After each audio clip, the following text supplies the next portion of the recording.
तैयार हैं सभी? वितराग विज्ञान की इस चिंतन यात्रा में आप सबका उत्साह और रुचि देख करके खुशी होती है।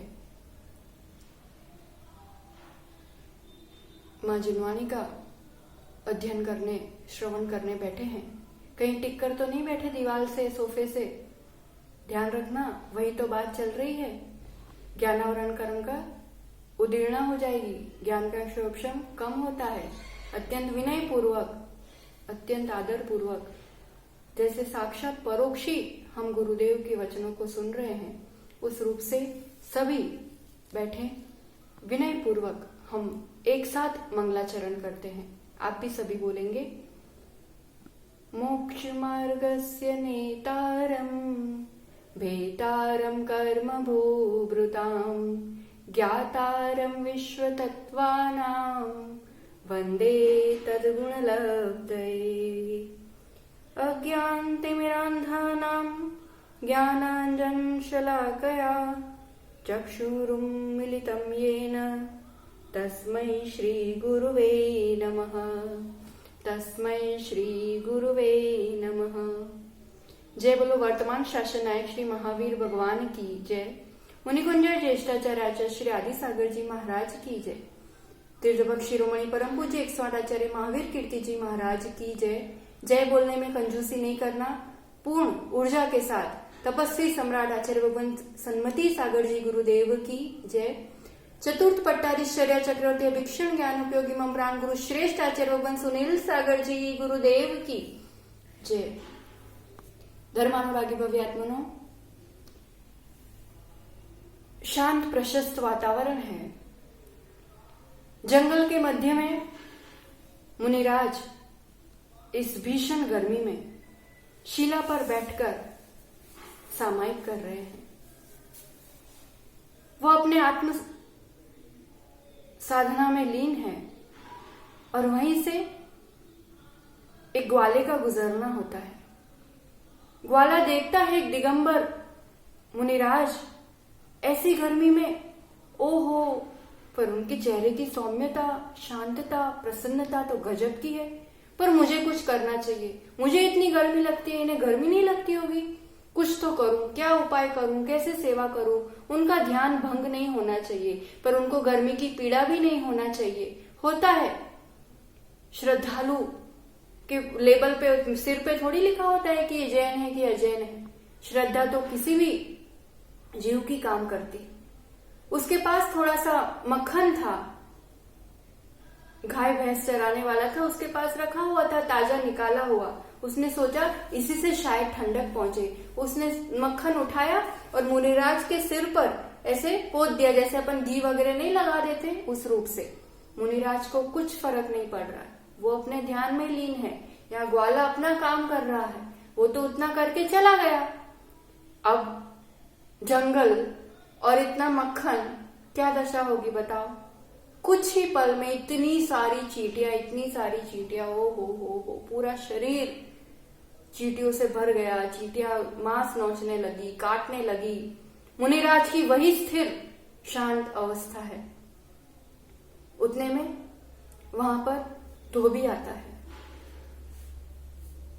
वो उसी शिला पर रोज कपड़े धोता था। अब आज वहां पर अनियत विहारी, अनघारी तपस्वी का ध्यान करने बैठना हो गया। वो आते से आग बबूला हो गया। नंगा साला किसको पूछ करके बैठा था, तो किससे आज्ञा ली थी, तो कैसे बैठ गया है, तो अब भी उठाता हूं, तो अब भी परेशान करता हूं, मेरी शिला है, मैं कपड़े धोता हूं, वगैरह वगैरह। भाव परिणाम कहां से कहां चले जाते, देर कहां लगती। मैं और मेरे के पीछे ही तो सब झंझट है। उसके हाथ में गन्ना था, वो गन्ना चूसते हुए आ रहा था। हाथ में वही चूसा हुआ आधा वतला गन्ना था। उसने जोर से उठाया और मुनिराज की ओर फेंका। ऐसे उठा के सब गन्ने फेंके। मुनिराज को लग के वो साइड में गिरते जा रहे थे। मुनिराज अभी भी वही शांत, स्थिर, समता मूर्ति। कुछ ही देर में देखा कि वो जितनी चींटियां मुनिराज के तन पर थी, सब धीरे धीरे वो गन्ने के रस के स्वाद के पीछे, उस सुगंध के पीछे सब उस गन्ने पे चढ़ गई। सब चींटियां मुनिराज के शरीर से उतर गई। अब बताना आप सभी, एक का भाव था मुनि की सेवा करना और एक्चुअली बन गया वो उपसर्ग, और दूसरे का पूरा भाव था मुनि का अपमान करना, मुनि को कष्ट पहुंचाना, और वो एक रूप से बन गई सेवा। अब किसको क्या फल मिलेगा? क्या फल मिलेगा बताओ? ग्वाला नरक में जाना चाहिए और धोबी स्वर्ग में। दिखने को कुछ दिखाई देता है, पर बात कर्म बंध की होती है और कर्मों की फल की होती है, तो वो पूरा सिर्फ और सिर्फ भाव दशा पर, आपका इंटेंशन क्या था, आपका उद्देश्य क्या था, आपका परिणाम क्या चल रहा था, उसी पर निर्भर करता है। देखने को लगेगा कि ग्वाले ने अन्याय किया और धोबी ने बहुत अच्छा काम किया, पर भाव दशा देखो तो ग्वाले के बहुत भद्र परिणाम थे, गुरु सेवा के परिणाम थे। भले वो काम उल्टा कर गया, वो अपना कर्म उदय होता है और वो अनजान की क्या परिस्थिति बनेगी उस रूप से वो नहीं ध्यान रख पाया, पर उस परिणाम से ग्वाले ने तो शुभ कर्म ही बांधे, क्योंकि भाव शुभ थे, और उस धोबी ने अशुभ भाव के कारण अशुभ कर्म ही बांधे। ये शुभ और अशुभ का ही तो पलड़ा अपना चल रहा है राग द्वेष के पीछे, और इस सब के मध्य में वो मुनिराज, न उस ग्वाले के प्रति अति प्रेम हो रहा है, न उस धोबी के प्रति अति द्वेष हो रहा है, वो तो दोनों में समभाव से, अत्यंत समता भाव से वहां विराजे हैं। और यही समता का पुरुषार्थ, यही समता भाव की साधना, यही चारित्र गुण है, यही अपना इस आत्मा का निर्मल चारित्र गुण है। मुनिराजों का शौक्षम चारित्र होता है। इसी शौक्षम भाव की अपनी बात चल रही है। कैसे शौक्षम को बढ़ाया जाए?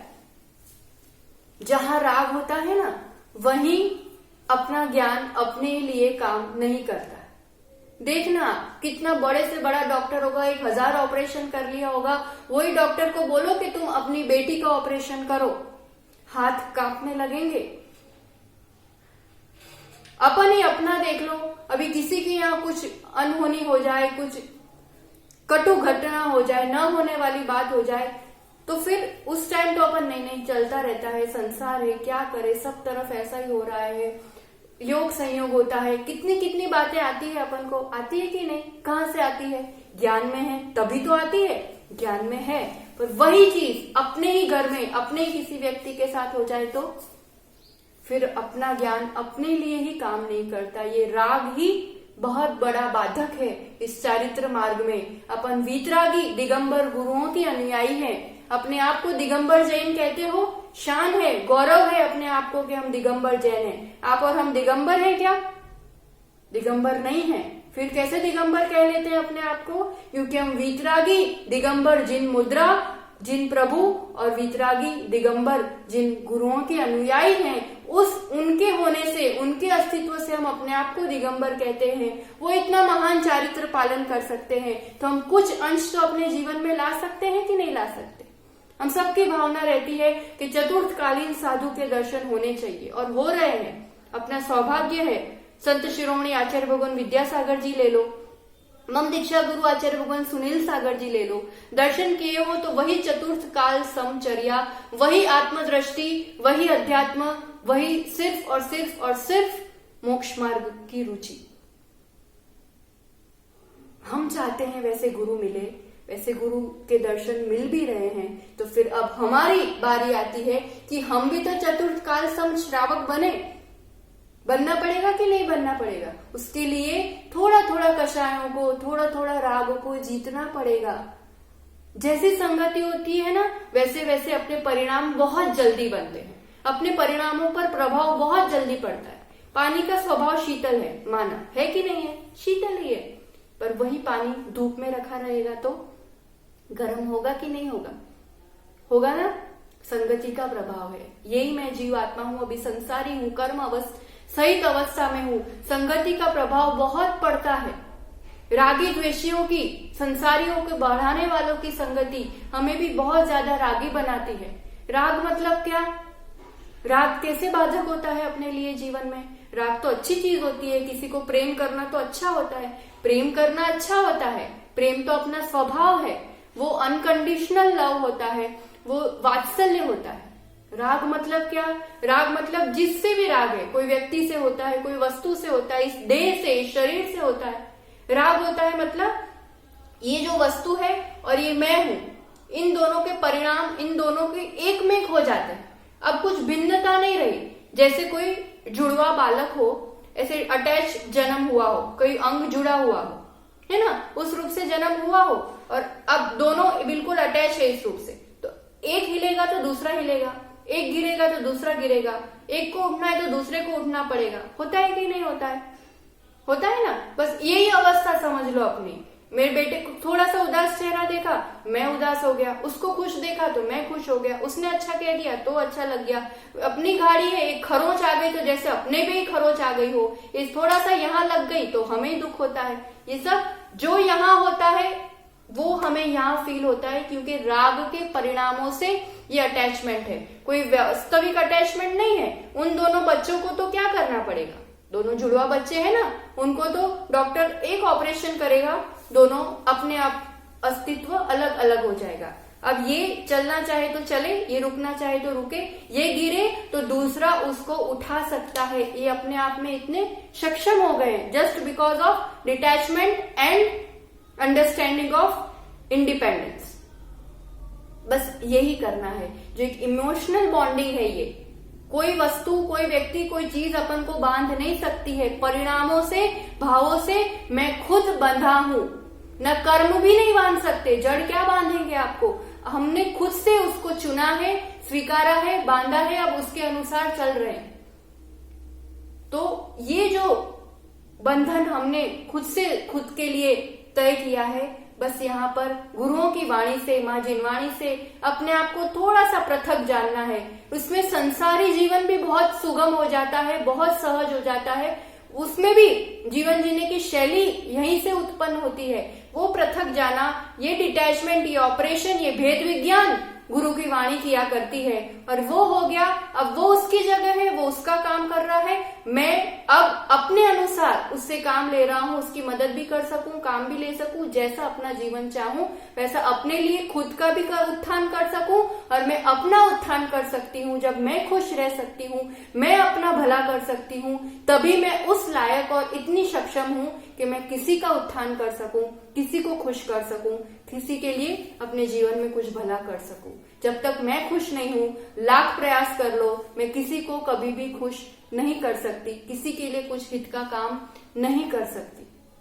जैसे अपने गुरुवर करते हैं, खुद स्वयं का कल्याण कर रहे हैं, हम सब के लिए कल्याण का मार्ग प्रशस्त कर रहे हैं। तो हमें उस श्रेणी में थोड़ा सा आगे बढ़ना है। तो सबसे पहले जरूरी है अपने समान गुणवान और अपने से अधिक गुणवानों की संगति पसंद करो। अब यहाँ थोड़ा सा ठेस लगती है अहंकार को, क्योंकि अहंकार हमेशा अपने आप को अच्छा दिखाने के लिए अपने से कम लोगों की संगति पसंद करता है, कम गुणवानों की, सो दैट मैं बना रहूं अच्छा सबके सामने। पर इस अहंकार को गौण करो, इस ईगो को गौण करो, इस नाक की थोड़ी भले नीचे हो पर गुणों में विकास करना है। ये काल कैसा है, रास हो रहा है, विनाश की ओर जा रहा है। इसी काल में, इसी संजोग में मुझे अपना विकास करना है, तो उन गुणवानों की संगति करनी होगी। गुणों में जिन्होंने थोड़ा सा विकास किया है, अपना अहंकार उसमें थोड़ा डिमोलिश होगा, कषायों की मंदता आएगी और सच में उस संगति में फिर अपना विकास कर पाऊंगी। अब है ही फ्रेंड सर्कल ऐसा, है ही बातें बनाने वाले ऐसे कि चलता है, अपन तो लेट नाइट पार्टी करेंगे, रात को खाते तो चलता है, सब तो खाते हैं, समय ही ऐसा चल रहा है, ये सब तो पहले जो पूर्व जमाने की बातें थी। इस रूप से चढ़ाने वाले लोग मिले, उसमें उनका तो जो होगा अपना पक्का नुकसान है। ना नियम संयम की थोड़ी सी आती है, चारित्र की थोड़ी सी आती है, तो वही थोड़ा सी घबराहट हो जाती है। अब 1 घंटा हम और बोले ना तो 1 घंटा और सुनने को तैयार हो जाओगे, उसमें तो अच्छा लगेगा, यूं डोकी भी करेंगे, सब मजा आएगी। पर फिर जब उसको आचरण करने की बात आती है, इसलिए तो पुरुषार्थ का मार्ग कहा है, जीतने का मार्ग कहा है। यूं ही थोड़ी मोक्ष के लड्डू मिल जाते, चाहिए, शाश्वत सुख चाहिए, तो फिर वैसा कुछ एक बार का ऐसा पुरुषार्थ कर लो कि हमेशा हमेशा का आना जाना और दुख का रोना मिट जाए। क्यों लो नियम? मैं तो इसलिए नियम नहीं लेता कि अगर टूट जाए तो, वो देखो नियम लेता है, बड़ा फिरता है और रात को रबड़ी खाता है, मावा खाता है, सब तो खाता है, उससे अच्छा तो मैं भले एक रोटी खा लेता हूं। कितने तर्क आते हैं ना अपन को, टूट नहीं जाए इसलिए नियम नहीं लेना। अच्छा, बचपन में साइकिल चलाई कभी? चलाई ना, पहली बार चलाई, दूसरी बार चलाई, गिरे थे कि नहीं गिरे थे? कभी गिरे थे? कोई बिना गिरे तो कभी चलाना सीखता नहीं है, और गिर गया और सोच ले नहीं नहीं नहीं, नहीं गिर जाते, अब तो मैं नहीं चलाऊंगा, तो फिर कभी सीख पाते जीवन में? कदम उठाते हैं, आगे बढ़ते हैं तो कुछ परीक्षाएं भी होती है, कुछ अड़चने भी आती है, कभी कुछ कर्मोदय भी आते हैं, सब होता है।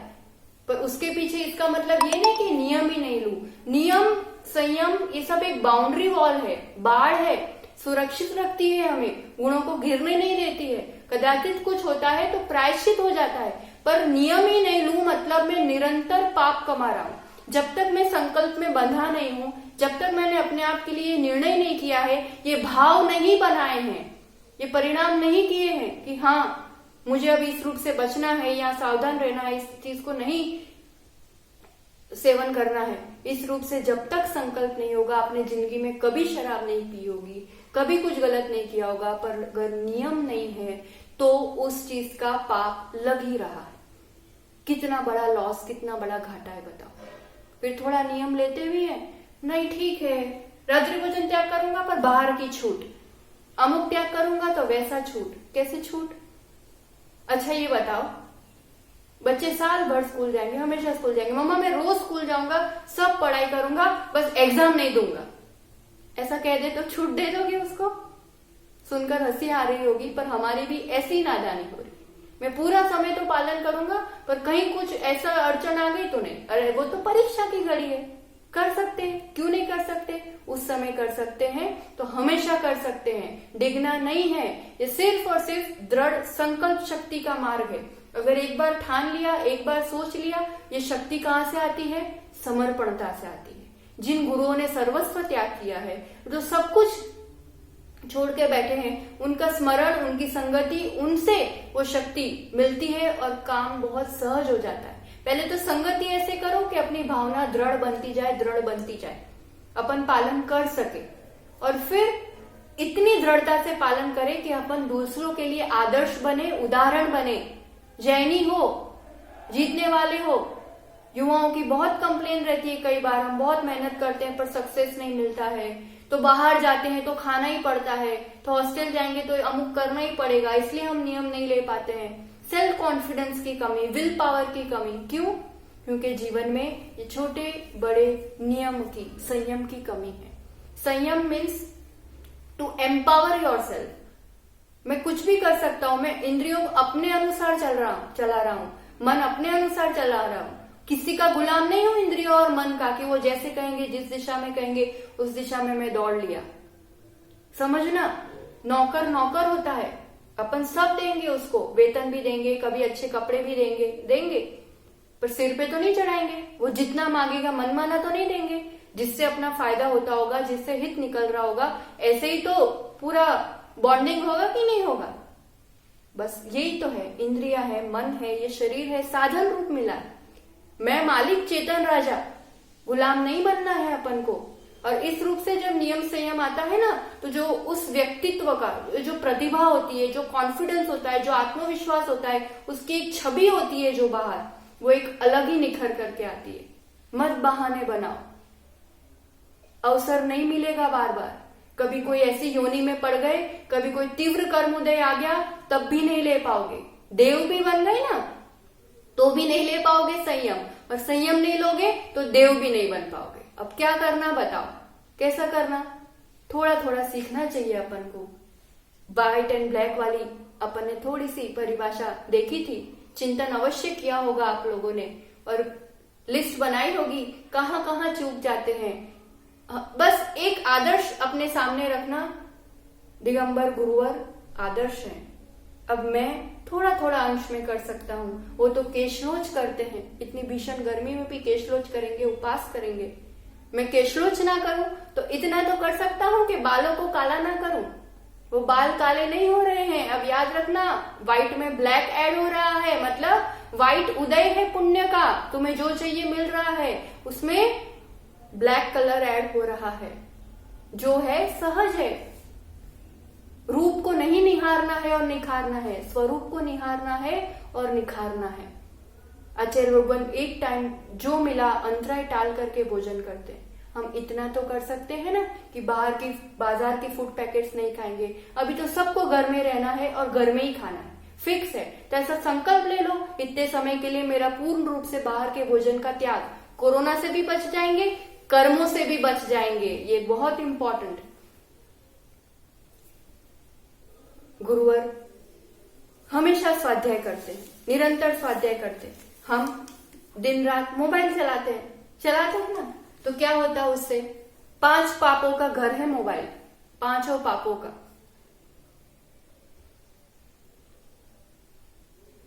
हिंसा भी हो जाती है, कहीं ना कहीं झूठ, मैसेजेस में कितना झूठ होता है। हाँ मैं अब भी पहुंच रहा हूं, मैं अब भी आ रहा हूं, भले घर से निकले भी ना हो। और चोरी तो होती ही होती है, परिणामों की और स्वभाव की, और किसी को ठगने की, मैं कुछ हूं कुछ दिखाने की। परिग्रह भी हो जाता है, ब्रह्मचर्य का भी दोष लगता है, और कर्मों की बहुत ज्यादा उदीर्णा होती है। ये मोबाइल वगैरह से ज्ञान का शोषण बहुत जबरदस्त। हाँ इतना रहता है कि आप उपयोग किस दृष्टि से कर रहे हो, आपके संस्कार क्या है, आपकी रुचि क्या है। पर अगर दिन रात लगे हुए हो तो फिर तो बहुत भला काम नहीं कर रहे हो, बहुत कोई सदुपयोग नहीं कर रहे हो। आज 8 साल का बच्चा, 10 साल का बच्चा दिन भर मोबाइल में क्या करेगा? या तो कुछ वीडियोस देखेगा या गेम्स खेलेगा, यही सब काम रहता है। 18 साल की उम्र में जो कर्म पकना था, जो फल देना था, जो मैच्योरिटी आनी थी, आज 8 साल का 10 साल का बच्चा जानता है गर्लफ्रेंड क्या होती, बॉयफ्रेंड क्या होते, ऐसे रिश्ते क्या होते हैं, और मैं भी कुछ हूं तो मैं भी दिखना चाहिए, तो ऐसा तैयार होना, तो वैसा तैयार होना। ये सब कहां से आता है? उदीर्णा हो गई इन वेद नियादि कर्मों की, नौकशाई कर्मों की। उदीर्णा होने के कारण ये सब पहले पकता है। लगता है बहुत स्मार्ट है, आजकल के बच्चे कितने होशियार है, इतनी जल्दी सीख जाते हैं। अरे क्या सीख जाते हैं, इसमें कितना घात हो रहा है परिणामों का। इसलिए इन सब चीजों से हमें अवश्य दिगंबर गुरुओं के, जहां वो तो स्नान भी नहीं करते कभी, तो हम इतना तो कर सकते हैं कि हिंसक श्रृंगार के पदार्थों का उपयोग नहीं करेंगे, जिससे साक्षात जिसमें अंडा मिला हुआ है दिख रहा है, पिक्चर ड्रॉ किया है, तो भी वही साबुन, वही शैम्पू, यही सब नियम संयम की बात हो रही है। संकल्प हिंसा का त्याग, मुझसे जानबूझकर किसी जीव का घात हो ऐसा कोई भी पदार्थ का सेवन नहीं करूंगी, स्वाद के लिए, श्रृंगार के लिए, देह के लिए। जो तन छूटने ही वाला है उसके पीछे में पाप क्यों कमाऊं? इतनी तो थोड़ी सी तो अब जागृति आनी ही आनी चाहिए। दिख रहा है आमने सामने, कल जिससे मैंने हंस के बात की थी और आज समाचार आ रहा है कि वो रहा ही नहीं। क्या नहीं रहा बताओ? देह तो वैसा का वैसा है, वही आंखें वही, और यूं रैप कर रहे और यूं कहां डाल रहे, देह संस्कार करने तक का समय नहीं है और मौका नहीं है। क्या दशा हो रही है? किसके पीछे ये सब पाप जो 100% छूटने वाला है? किस रूप से छूटने वाला है, किस घड़ी छूटने वाला है, कोई भरोसा नहीं है। ऐसे विकराल माहौल में भी अगर जीव को वैराग्य ना हो तो इससे बड़ा आश्चर्य इस जगत का और कोई नहीं हो सकता।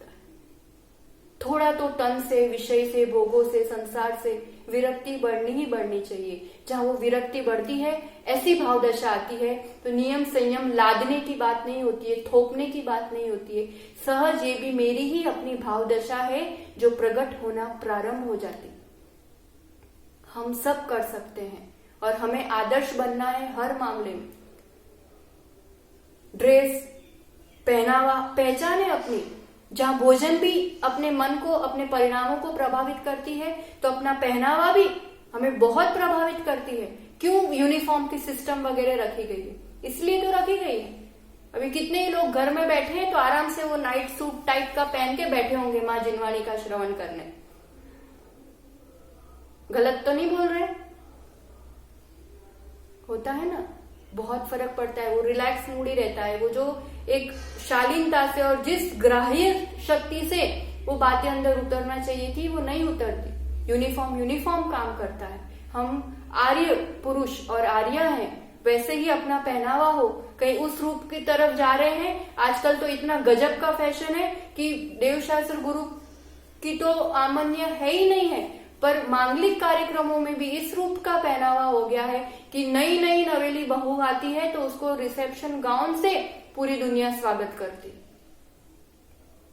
कहाँ किस रूप का पहनावा हो रहा है ये सब। जहाँ पहले भोजन के लिए सबको भोजन परोसती थी घर की महिलाएं और बाहर की महिलाएं नाचने आती थी, आज क्या हो रहा है? बाहर के लोग भोजन परोसने आते हैं और घर की महिला बीच चौराहे नाचती है। सुनने में थोड़ा सा कड़वा लग रहा होगा, पर इसलिए कहने में आ जाता है कि बहुत दया आ जाती है कि क्यों व्हाइट में इतना ब्लैक ऐड कर रहे हैं। पुण्य से ये सब मिला हुआ है, ये सब नीच गोत्र में जाने की तैयारी हो रही है। नीच कुल, नीच आचरण। थोड़ा सा सावधान रहें, थोड़ी सी अपनी प्रतिक्रियाओं पर अपन अवश्य ध्यान दें। परिचय विजयी मुनिराजों के जो दिन रात परिचय जय करते हैं, जागृत रहते हैं, निद्रा विजयी गुरुवर रहते हैं, तो हम इतना संकल्प ले, ज्ञान का शोभशम बढ़ाना है तो दिन में कभी भी सोना नहीं। अब गुजरातीओनी तो घणी ज आदत होय, बपोरे तो ઊંઘ્યા વગર ચાલે જ નહીં, રસ રોટલી ખાધી અને એક થોડીક વાર તો આડું પડવું જ પડે। થોડી વાર આડા પડો, બહુ જ બધા દર્શનાવરને જ્ઞાનાવરણ કર્મી કહેશે અમે બી તમારી પાસે જ રહીશું। પછી શું કરશો? दिन का समय सदुपयोग करने के लिए मिला है। एक एक घड़ी जो चीज अभी मिली है ना, उसका अपन अभी सदुपयोग नहीं करते हैं तो बाद में मिलना बहुत दुर्लभ होता है। आपने इतना खर्चा करके, इतनी मेहनत करके अच्छा वाला मोबाइल ला करके दिया बेटे को, अब बेटे ने कुछ इतनी परवाह नहीं की, एक दो दिन में सब सत्यानाश कर दिया, टूट गया, गिर गया, कुछ भी हो गया। अब वो दूसरे दिन मांगे, दूसरे दिन ला करके दोगे उसको? दोगे? बताओ। क्योंकि उसने उसकी कदर नहीं की, परवाह नहीं की, केयर नहीं की, सुरक्षा नहीं की। बस यही प्रकृति का नियम है। इन इंद्रियों का, मन का, ज्ञान का सदुपयोग नहीं करोगे, जो ऊर्जा का सदुपयोग नहीं करोगे तो दोबारा ये मिलना बहुत दुर्लभ है। देव भी एक इंद्रिय पर्याय में चले जाते देर थोड़ी ना लगती है। तो अहिंसा, अणुव्रत, आचार्य भगवान 28 मूल गुणों का पालन करते हैं, महाव्रतों का पालन करते हैं, उसको क्षोभशम चारित्र कहते हैं अपन। और अपन उतना नहीं करे तो अणुव्रत, थोड़ा थोड़ा, थोड़े अंशों में संकल्प हिंसा का त्याग तो अहिंसा अणुव्रत हो गया। जानबूझकर झूठ नहीं बोलना, और सबसे बड़ी बात, किसी का नुकसान होता हो ऐसा झूठ नहीं बोलना। और सबसे अच्छी बात, कुछ नहीं समझ में आ रहा, मौन रखना। आज हम एक संकल्प तो आपको देना चाहेंगे ही चाहेंगे कि दिन में कुछ घंटे मौन रखो। अभी परिवार के लोगों के बीच ही रहते हो ना, बहुत फायदा करेगा ये चीज, क्योंकि जितना क्लेश होता है, जितना परिणामों का बिगाड़ होता है, बोलने के चक्कर में ही होता है। आधा घंटा, एक घंटा मौन रखा करो। श्रावक के लिए 7 स्थान भी बताए हैं, तो उसमें भोजन के समय 100% मौन रखा करो। टीवी देखते हुए, मोबाइल देखते हुए भोजन मत किया करो। आचार्य अणुव्रत, किसी बिना पूछे किसी की वस्तु नहीं उठाना। नहीं उठाना मतलब नहीं उठाना, किसी की तक वस्तु पहुंचा सको तो ठीक, बाकी किसी का द्रव्य पे अपनी कोई मालकियत नहीं है, नियत नहीं बिगाड़ने का। ब्रह्मचर्य अणुव्रत, जो एक जब तक शादी नहीं हुई है युवाओं और बेटियों, तब तक तो बिल्कुल ब्रह्मचर्य व्रत का पालन, बिल्कुल पीछे मत हटो इससे। और जहां शादी हो जाती है तो जो एक पति या पत्नी जो भी अपना है, बस उसी के साथ संबंध, अन्य सबसे मेरी बिल्कुल भाई बहन की दृष्टि। और परिग्रह परिमाण व्रत, यानी जो है सब खाओ पियो, मतलब जो अपना भक्ष्य है वो पहनने लायक है वो, पर 100 साड़ी रखो, 500 साड़ी रखो, इतनी वनस्पति रखो, इतनी जमीन रखो, इतने घर, इतनी फैक्ट्री, इतना सोना, इतनी चांदी, पर लिमिट करो। जितना मन में आता है उससे भले थोड़ा अधिक रखो, पर उतनी भी सीमा बांधो। क्या फायदा होगा उससे? इतना तो कभी मैं 50,000 करोड़ों अरबों रुपए की, पर इतनी भी लिमिट करो। क्यों? लिमिट करने से पाप लिमिट होते हैं, नहीं तो दुनिया भर में जो चल रहा है सब चीजों का, पापों का भार अपने पे लगता है। ये चाहिए, this end A end D end, उसका कहीं तो डी एंड लाओ, ई एंड डी वाला। There is enough to satisfy one's need, but there is not enough to satisfy one's greed. लोभ का, ग्रीड का कोई, इसलिए इसको इच्छा परिमाण व्रत भी कहा है आचार्य समंतभद्र स्वामी ने। इच्छाओं का परिमाण करो, सीमित करो, कुछ नहीं, ये 5 अनुव्रत तो स्वीकार कर ही सकते हैं। ये 5 अनुव्रत स्वीकार कर लिए तो दुर्गति से 100% बच गए। अभी का जीवन भी सुखमय आनंदमय होता है, पर भव का जीवन भी सुधर जाता है। तो ये संयम असंयम के अंतर्गत आता है। जो हमने देखा था, असंयम औदायिक भाव का अभाव होना, अनंतानुबंधी और प्रत्याख्यान वर्ण उनका सर्वघाती का क्षोभशम होना, और संज्वलन प्रत्याख्यान और संज्वलन का उदय होना। अनंतानुबंधी और अप्रत्याख्यान इन कषायों को जीत करके संयम भाव तक अपन पहुंच पाते हैं, और उन भावों से ऊपर होता है क्षोभशम चारित्र। चारित्र के संबंधी 2 है, एक संयम संयम क्षोभशम के अंतर्गत। संयम संयम में संयम किस रूप से, 10 जीवों का घात नहीं करूंगा, इस रूप से हो गया संयम भाव। असंयम क्यों होता है, क्योंकि एक इंद्रिय स्थावर जीवों का घात का पूर्ण त्याग वो जीव नहीं कर सकता है। गृहस्थी है, कहीं ना कहीं कुछ तो असावधानी प्रमाद हो ही जाता है। तो संयम प्लस असंयम, यहाँ पर 8 मोहनीय कर्मों का सर्वघाती का नाश, उद्याभावी क्षय किया जाता है। दूसरा चारित्र की अपेक्षा है क्षयोपशम चारित्र। ये जो मुनिराज को होता है, मुनिराज यहां तक पहुंच चुके हैं, तो इनको क्या होता है, अब अनंतानुबंधी गई 4, ठीक है ना, फिर अप्रत्याख्यान, क्योंकि नियम हो रहा है अब तो अप्रत्याख्यान की 4 गई, प्रत्याख्यान की भी 4 गई। प्रत्याख्यान यानी जो पूरा नियम नहीं होने देता है, तो अब नियम लेना है पूरा, तो ये 4 घातक कर्म है, प्रतिपक्षी कर्म है। ये मेरा गुण है, इस गुण को प्रकट नहीं होने देते हैं, ये 12 चारित्र मोहनीय की कषाय। तो इन 12 कषाय ये क्या हो गई, सर्वघाती। तो इन सर्वघाती का क्या होगा, अब आप ही लोग बताओ। सर्वघाती उदय में आएगी तो संयम रह पाएगा, नहीं रह पाएगा। चरित्र रहने देना है तो क्या करना पड़ेगा, इन 12 कषायों का उद्याभाविक क्षय। क्षय लिखा मतलब उद्याभावी क्षय, मतलब उसको इस रूप में उदय में नहीं आने दिया जाएगा। वर्तमान में उदय में आ रहा है, पर उसका क्या हो जाएगा, उद्याभावी क्षय, उदय का अभाव। और इन्हीं का उपशम यानी सद अवस्था रूप उपशम। और उदय किसका रहेगा, संज्वलन। संज्वलन कषाय होती है ना मुनिराजों को, तो संज्वलन कषाय में से किसी एक कषाय का उदय कैसे, देशघाती रूप से। ये देशघाती संज्वलन का उदय और 12 कषाय का उद्याभावी क्षय और सदअवस्था रूप उपशम, इस रूप से क्षोभशम चारित्र बनता है। तो हमने इस रूप से देखो आप 4 घातिया कर्म अगर अपन देखें, ये ध्यान में आ गया होगा विषय। क्षोभशम चारित्र, क्षोभशम यानी सर्वघाती प्रकृति, सर्वघाती स्पर्धक, वर्तमान में उदय में आने वालों का उद्याभावी क्षय, उसी रूप से उदय नहीं आना। भविष्यकालीन का सदअवस्था रूप उपशम, जैसे हैं वैसे बने रहेंगे, उदीर्णा नहीं होना। और देशघाती का उदय। तो ये हो गया क्षोभशम की परिभाषा। अब इस क्षोभशम के कितने भाव हैं, 18 भाव। 18 भाव टोटल है। एक एक करके हमने थोड़ा सा समझने का प्रयास किया।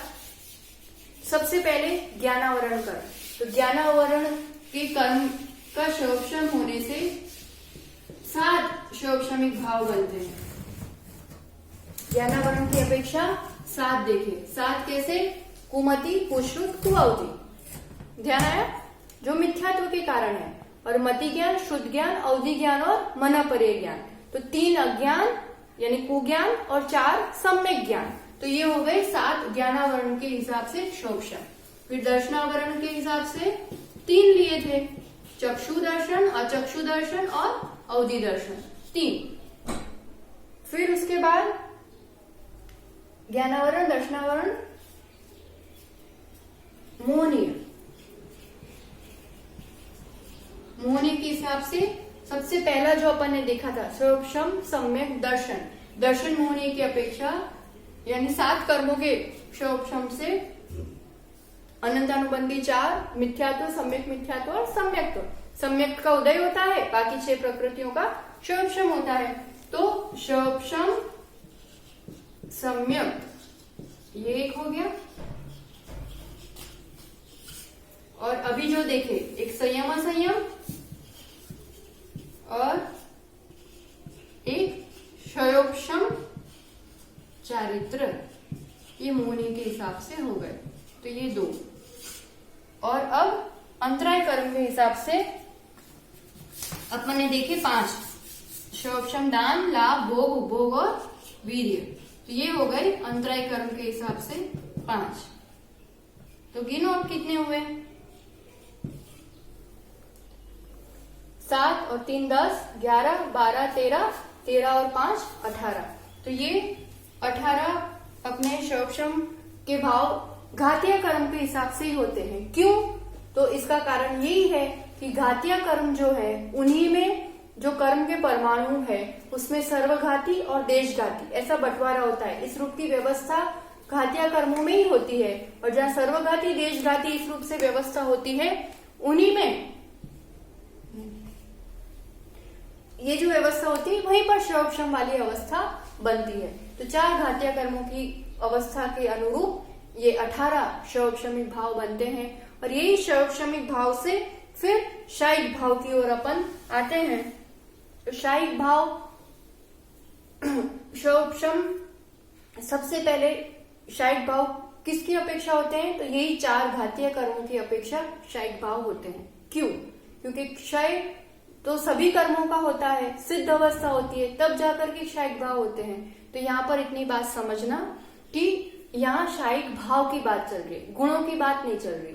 गुण है तो 8 कर्म के अभाव में 8 गुण होते हैं, हम सभी जानते हैं। ज्ञानावरण के अभाव में केवल ज्ञान, दर्शनावरण के अभाव में केवल दर्शन, फिर अनंत सुख, अनंत वीर्य, अव्याबाधत्व, अगुरु लघुत्व, जो 8 गुण है अपने, सूक्ष्मत्व और अवघानत्व, ये सिद्धों के जो 8 गुण हैं वो 8 कर्मों के अभाव में होते हैं।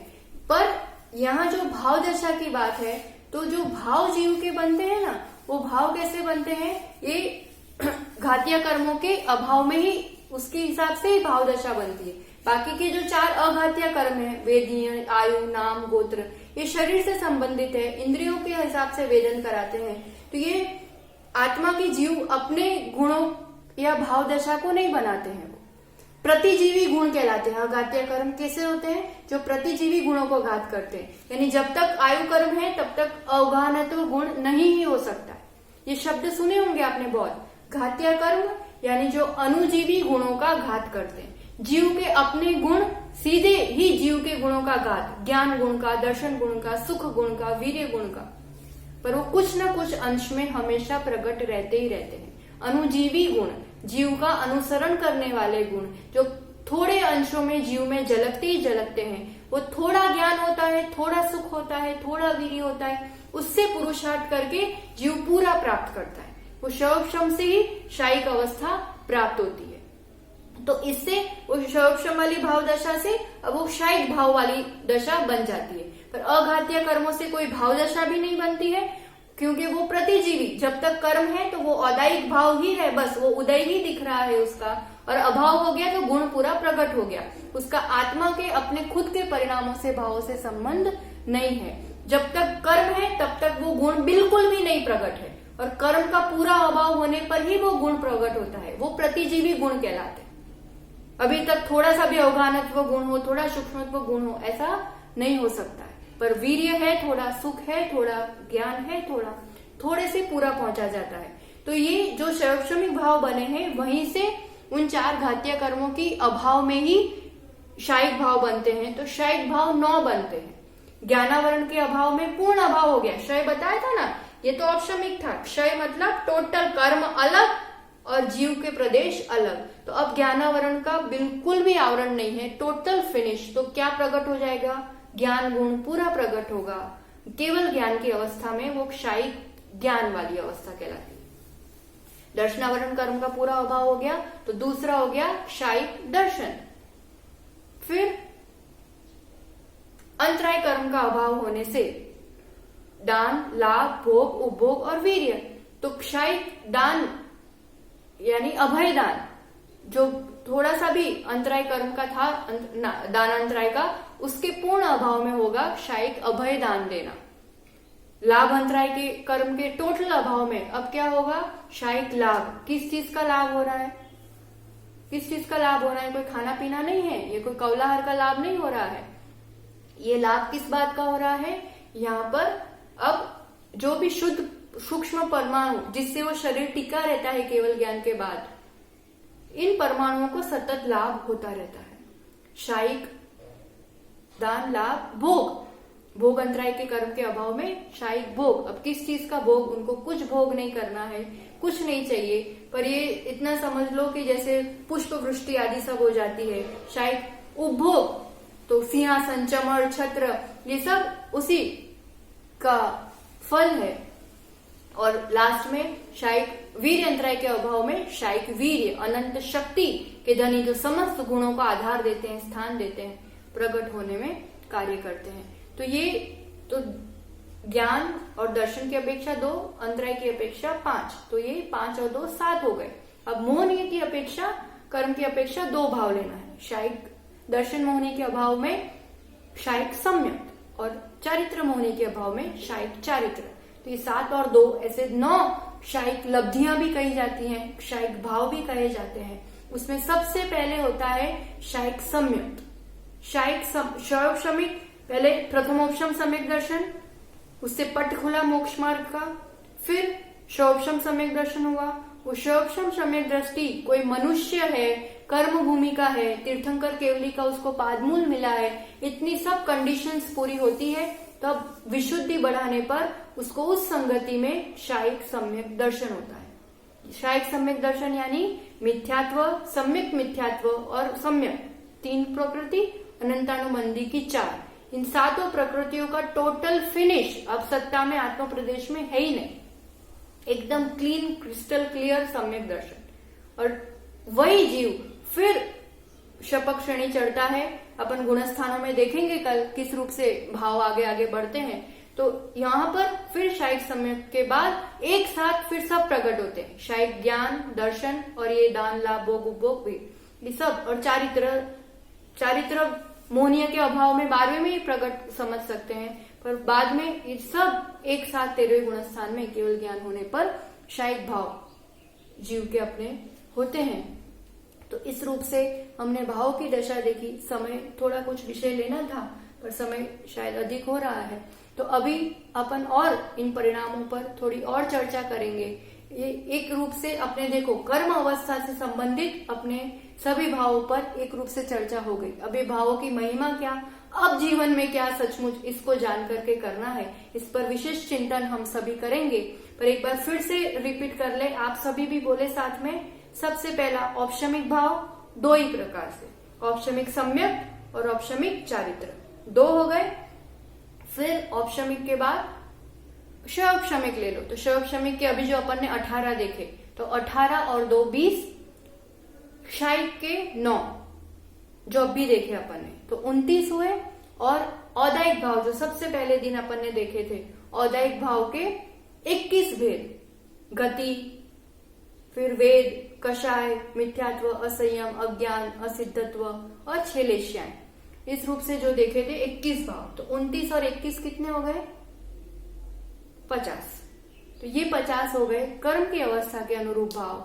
3 भाव होते हैं पारिणामिक भाव, जो कर्मों के निरपेक्ष है। इन पारिणामिक भावों से कैसे अपने परिणामों को सुधारेंगे, कैसे निखारेंगे, कैसे अपने जीवन का उत्थान होगा, इसी पर आगे और चिंतन करेंगे, इसी दिव्य मंगल भावना के साथ कि इन भावों पर, इन विचारों पर विचार करना, भावों पर अवश्य चिंतन करना, और हम एक दिन हम सभी क्षायिक भाव को प्राप्त हो, इसी दिव्य मंगल भावना के साथ। बस एक आज संकल्प देना चाहेंगे वैराग्य वर्धन के लिए, और अपने जीवन में आगे परिणामों को निर्मलता बनाए रखने के लिए एक संकल्प, रोज थोड़ा सा समय निकाल करके 12 भावना का चिंतन और समाधि भावना, ये 2 निश्चित रूप से करना। Because my thought becomes my destiny. मैं जो बार बार चिंतन करूंगा, जो मैं अपने भाव बनाऊंगा, वही मेरा भाग्य बनता है और बनता है। इसलिए एक ही चीज करने लायक है, बारह भावना का चिंतन अवश्य करें और समाधि भावना का भी चिंतन अवश्य करें। यही मंगल भावना के साथ सभी के लिए गुरुवार का खूब खूब मंगल आशीर्वाद, स्वस्थ मंगलमय धर्ममय जीवन हो। इसी भावना के साथ जावाणी के ज्ञान से सूझे लोकालो, सोवाणी मस्तक नमो सदा देत हूँ धोख। जय बोलो परम पूज्य गुरुवर 108 सुनील सागर जी गुरुदेव की